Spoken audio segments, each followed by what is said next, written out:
I haven't really been doing any planning for any of the RPGaDay videos.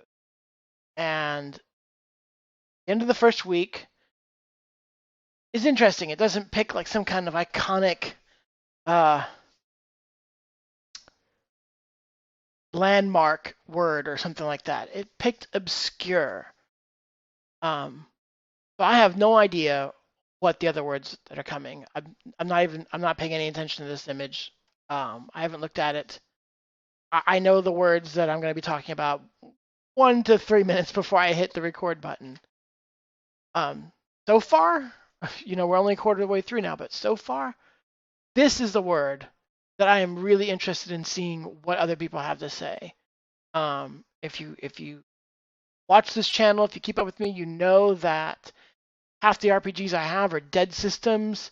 Um, I avoid Dungeons and Dragons. I have mechanical issues with it and Pathfinder, as well as just I hate to say I really truly hate to say that I'm a bit of a hipster about it, and I don't like the bandwagonness of it. So I am super interested to see what you all talk about for obscure. Like I'm hoping to find out that you all talk about obscure games or obscure rules, maybe some obscure source material. Um, that would be really neat. Um,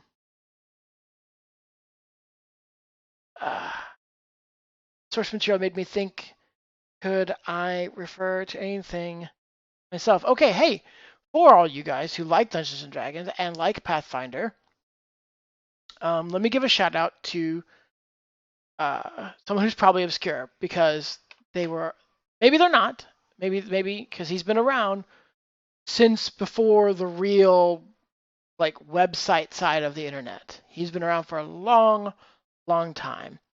His name is John Four, 2 N's in John, and four is like the number four.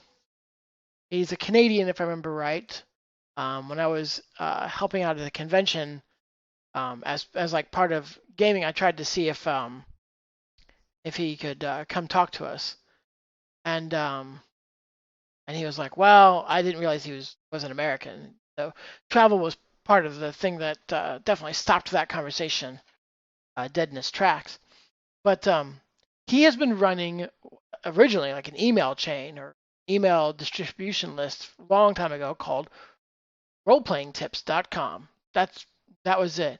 And I used to keep a lot of his stuff. As far as I know, he's still going. Roleplayingtips.com, I think back in the original days used to publish weekly. Now he's got a website. And I mean, I haven't read his stuff seriously in probably 15 years. And it was fairly D&D focused, and though he didn't, the suggestions and the conversations he had were rarely so limited by the D&D mechanics. So you could take it and apply it. Now sometimes it was more immediately limited to the idea of fantasy. And to be honest, that's just my impression.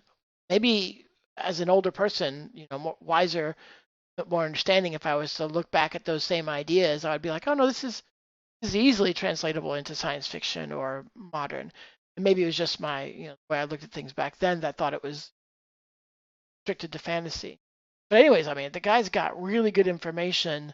Um, I don't know that he has a blog or a podcast or anything like that today or a YouTube channel, so maybe that kind of keeps him from being front and center. Maybe he's obscure.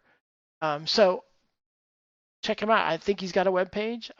If I'll go look for it right now, and if I find it, I'll put it in the doobly-doo down below in the video. Yeah, I'm looking forward to what you've got for obscure. Later.